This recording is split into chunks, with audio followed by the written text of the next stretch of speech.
Dealing with N entitled Neighbor. Just flipping through a few stories and reading a butt entitled Drivers Getting Their Just Desserts. This made me think back to my days as a paramedic. We got a call to a house where there was a bariatric patient who had fallen.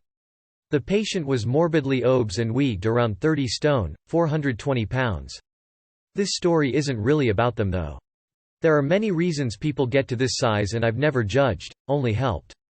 No, the problem here was a really arrogant neighbor we had come across before, and boy was this chap an judgmental moron.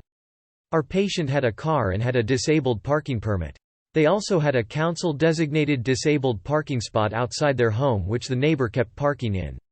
There had been a number of letters from the council regarding this and a number of parking fines just served to annoy this chap even more. On the day of the story, I took the call that the patient had fallen and we went to the house. Sure enough, the neighbor was not only parked in the disabled spot but had parked a second car blocking access to the patient's driveway.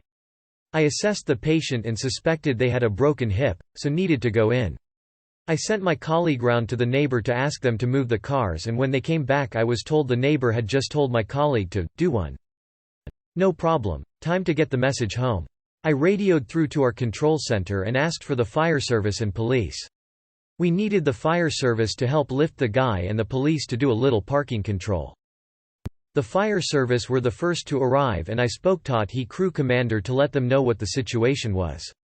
A fireman went to the house to ask the neighbor to move the car and was told the same as my colleague.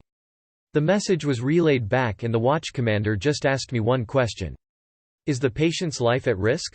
I knew exactly where this was going and it was time our thoughtless neighbor got the message. My answer was, yes, there is equipment I need to get into the house and the driveway is blocked preventing me doing so. The watch commander told the fire truck driver to move those vehicles.